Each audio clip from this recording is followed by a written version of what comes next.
오늘의 주제는 집주인이 월세 낸다. 역전세 이어 역월세 시대. 매달 돈 받는다고 덜컥 계약을 했다간 큰 문제가 생길 수 있다. 이런 내용으로 오늘 영상을 준비해 봤습니다.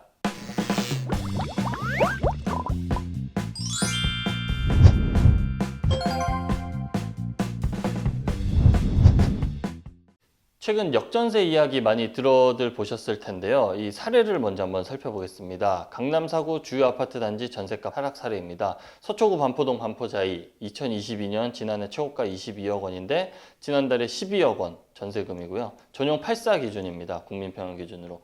그리고 강남구 개포동 레미안 빌레스티지 같은 경우에 16억 최고가였는데 최근에 8억 원 딱 반토막이 났습니다. 그래서 여기 보면은 10억, 8억 정도 차이가 난 걸 볼 수가 있고 강동구에서도 4억 9천만 원, 고덕그라시움 상일동역 앞에 있는 단지죠. 4억 9천만 원이 전세금이 떨어진 것을 확인할 수가 있습니다. 그래서 2021년 집값 상승기 때 갭 투자로 집을 장만하신 분들이라면 올해 전세 기한이 계약 만료 도래 시점이 될 텐데 이 전세 계약이 끝날 때 이 세입자에게 돌려줄 전세 보증금 때문에 걱정이 큰 집주인분들이 많습니다. 그래서 세입자가 전세 계약을 한다고 해도 전세금이 현재 워낙 떨어져 있기 때문에 하락한 만큼의 전세금 일부를 돌려줘야 하는 이 역전세 현상이 경기도 외곽 지역뿐만 아니라 이 서울 강남까지도 확산하고 있는 그런 상황입니다. 그래서 이 하락한 만큼의 전세금 일부를 돌려줘야 하는 집주인들이 그야말로 난감한 상황에 처해 있습니다. 그래서 뭐 현재 좀 이 역전세난이 역월세 사례까지 등장하고 있다고 하는데 집주인이 내 월세를 내준다고 매달 40만 원 드리겠습니다. 재계약해 주세요. 이런 내용입니다. 그래서 최근엔 역전세 이어 이 역월세 사례도 뭐 세종 그리고 이 경기도 대구 이런 곳에서 빈번하게 좀 나타나고 있다고 하는데요. 역월세는 쉽게 말해 이 집주인이 내 월세를 내준다는 개념인데 오늘 이 시간에는 과거에도 분명히 역월세 시대가 있었는데 당시와는 좀 어떤 차이가 있고 그리고 이 역월세가 언뜻 들어보면 세입자 입장에서는 매달 좀 이제 부수입이 생기는 거기 때문에 좋을 것 같지만 계약할 시에 주의할 점이 있기 때문에 그 내용까지도 한번 자세히 알려드리겠습니다. 아시는 분들은 아실 텐데 먼저 개념을 간단하게 정리하고 가보겠습니다. 먼저 역전세입니다. 역전세는 집주인이 전세금을 돌려주는 것, 차액을 돌려주는 것이고요. 계약 만료 시점이 전세금을 돌려주는 것에 해당하고 역월세는 이 전세금으로 반환해야 할 돈을 당장 주지를 못하니 그 차액에 해당하는 금액을 이자로 쳐서 돌려준다는 개념이 바로 역월세입니다.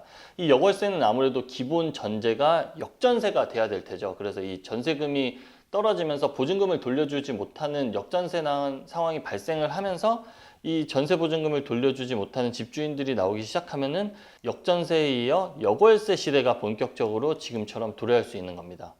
이거는 지난번에 한번 연구소에서 소개해드렸던 자료인데 최근에 이 서울, 경기, 인천, 수도권 지역의 이 전세 매물수가 상당히 늘어나고 있다라는 것을 그래프를 통해 확인을 할 수가 있고요. 한 사례로 들면은 제가 만약 2년 전에 5억 원의 전셋집을 계약을 했습니다. 그런데 최근엔 이 전셋집이 시세가 3억 원으로 떨어졌습니다.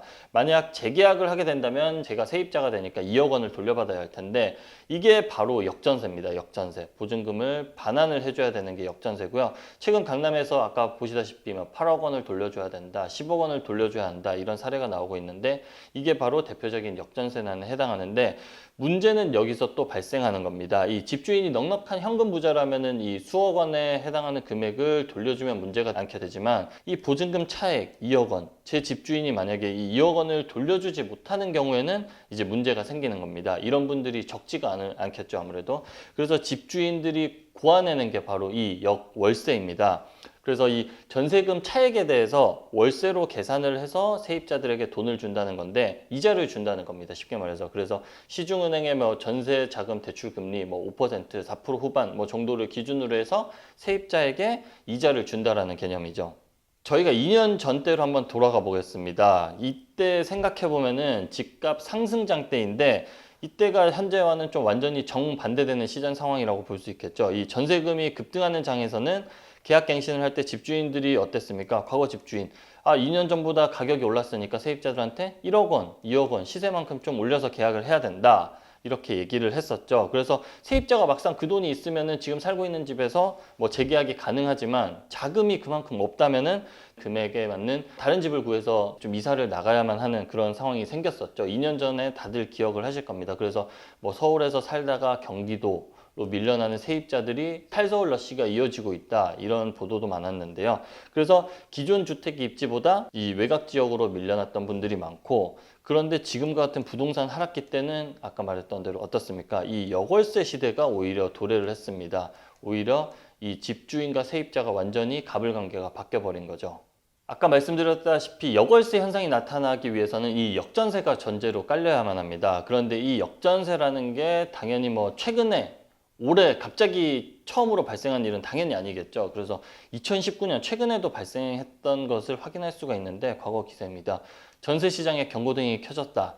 이자 드릴 테니 살아주세요. 집주인한테 이자 받아요. 세입자 우위 시장 진풍경. 어떻습니까? 지금과 완전 똑같은 상황이 2년 전에도 펼쳐진 거죠. 그런데 이 2019년 수도권 일부 지역에서도 이 역전세난이 발생했는데, 당시에는 공급 물량이 좀 많았던 곳을 중심으로 이 역전세를 맞으면서, 그때도 생각해보면 집주인들이 어떻게든 이 전세 보증금을 반환하는 금액을 마련하기 위해서 백방으로 뛰어다녔던 시기였습니다. 그런데 현재 상황을 뜯어보면은 그때와 완전히 다릅니다.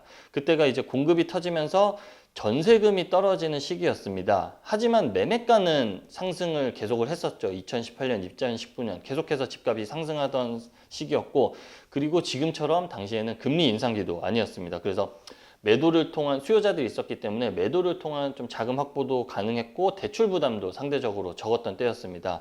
그런데 지금은 이 매매가와 전세금이 다들 아시다시피 동반 하락하고 있는 그런 상황이고, 그 지금과 같은 역전세가 발생을 하면은 사실 대응 방안이 잘 없습니다. 그게 2년 전 역전세 때와의 차이라고 볼 수 있는데, 지금은 뭐 공급 물량으로 인한 이 전세금 하락보다는 금리의 급등으로 매매가와 전세금이 동반 하락하기 때문입니다. 그래서 게다가 이 전세 수요, 매매 수요 자체도 없는 상태라 집주인 입장에서는 그야말로 좀 심각한 상황으로 볼 수 있습니다.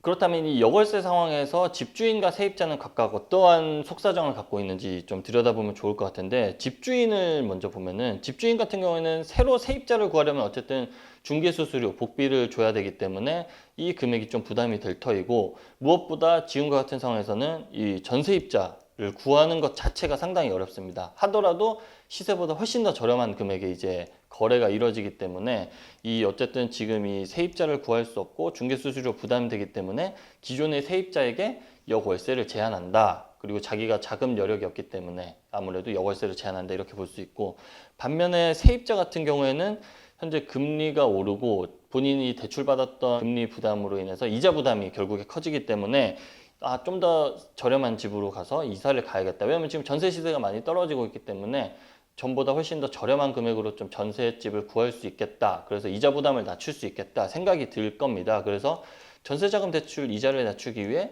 지금 집이 아닌 다른 집으로 좀 이사를 해야 되겠다, 이렇게 고민하는 분들이 많을 텐데, 그래도 세입자분들 중에서 일부 제가 봤을 때는 지금 집을 좀 살 수 있다는 장점도 있기 때문에 현재 이 집주인이 제한한 역월세가 나름 괜찮은 선택지가 될 수 있는 분들이 또 있을 수 있을 것 같습니다. 아무래도 뭐 자녀 학군이라든지 이런 점, 그리고 직장, 이런 것들을 고려했을 때 지금 집을 그대로 산다는 게 가장 큰 장점이고요. 그리고 또 전세 대출 이자를, 아까 말씀드렸던 그 이자를 역월세로 하면은 집주인들이 어느 정도 좀 매달 좀 보전을 해주는 개념이 되기 때문에 좀 어느 정도 집주인이 지원을 해줘서 좀 이자 부담을 그런 방면에서는 좀 덜 수도 있고, 또 세입자도 마찬가지죠. 이사를 안 가도 되기 때문에 이사비 부담을 줄일 수 있고, 마찬가지로 중개수수료, 계약을 다시 체결하는 이 중개수수료 부담도 줄일 수 있습니다. 그래서 오늘 영상에서 결국 중요한 포인트가 될 텐데, 이 역월세 계약할 때 주의해야 할 사항들이 있습니다. 이 세입자들도 이 역월세 제한을 딱 받아들였을 때 많은 고민을 현재 하고 있는 걸로 알고 있는데, 어떻게 보면 집주인이 주는 돈이 매월 받는 부수입으로 쏠쏠한 돈으로 느껴져서 꼼꼼히 좀 따져보지도 않고 그래 이거 괜찮네 하고 오케이 할 수도 있는데, 주의해야 할 점들이 확실히 있습니다. 크게 세 가지로 확인을 할 수가 있는데, 이거 제가 변호사들 통해서 좀 확인한 내용이고, 이렇게 이자율, 확정일자 변동, 세금, 이 세 가지 포인트로 좀 보시면 좋을 것 같습니다. 먼저 이자율 같은 경우에는 그 역월세를 계약을 체결할 때 임대인과 임차인이 협의를 해서 조율이 가능합니다. 보통 전세 자금 대출 금리가 아무래도 기준이 될 것으로 예상이 되긴 합니다만, 사인 간의 거래, 이때 단 이자 제한법에서만 20% 이내 이 정도 선만 넘지만 않으면 사인 간의 거래는 충분히 가능하기 때문에 임대인과 임차인이 협의하에 조율을 하면 된다로 볼 수 있고, 그리고 이제 중요한 포인트입니다. 이 두 번째, 확정일자 변동 가능성입니다. 아무래도 아까 말씀드렸던 5억 원의 전세 보증금을 과거에 체결을 하려 했다가 이번에 3억 원으로 다시 계약을 체결을 하고 2억 원에 해당하는 차액을 이자로 받겠다라고 하면은 이 임대차 보증금이 어쨌든 5억 원에서 3억 원으로 달라졌기 때문에 신규 계약서를 다시 써야만 합니다. 그래서 확정일자 역시 다시 받게 되는데 그 확정일자를 받게 되는 그 사이에 선순위 근저당이 또 잡힐 가능성이 있습니다. 이때 만약 본인 세입자가 후순위로 밀리게 되면은 보증금이 날릴 위험 가능성이 있으니 이런 부분은 특약으로 명시한다든지 해서 꼭 체크를 해야 합니다. 과거에 이제 처음 이 집에 전세 계약을 했을 때는 후순위가 아니었는데 전세 계약을 새로 신규 계약을 체결하면서 이제 후순위로 밀려날 가능성에 대해서 이야기하는 겁니다. 그리고 가장 중요한 마지막으로 세금입니다. 이 보증금 차액에 대해서 이자를 매월 받게 되다 보니까 세입자의 입장에서는 매월 받는 소득으로 이게 잡힐 확률이 있습니다. 그렇기 때문에 당연히 소득이 생겼으니 세금이 발생할 수가 있는데요. 이 돈이 적다면 몰라도 연간으로 따졌을 때 뭐 1,000만 원, 2,000만 원, 많게는 3,000만 원까지 이자 소득이나 기타 소득으로 연간으로 받게 된다면 기존 본인이 받는 연봉이 있잖아요. 그 연봉, 그 소득에 이 금액 수천만 원이 이제 합산이 됐을 경우에는 세율이 확 높아져 버리기 때문에 잘못했다가는 세금 폭탄을 또 맞게 될 수도 있습니다. 그런 부분을 꼭 염두를 하셔서 이 여월세 계약을 체결해야 된다. 이런 얘기를 말씀드리고 싶습니다. 그리고 이외에도 어쨌든 좀 분쟁 여지가 좀 많기 때문에 주의사항을 좀 꼭 체크를 하고 이 여월세 계약을 할 필요가 있겠습니다. 근데 최근 여월세 거래 사례가 좀 많이 늘어나고 있다. 이런 이야기가 많이 들리고 있는데 오늘 영상을 보시고 여월세 계약을 체결할 때 주의할 점을 꼭 확인하시고 계약을 체결하면 좋겠습니다. 오늘 영상이 도움이 되셨다면 좋아요와 구독 부탁드리겠습니다. 감사합니다.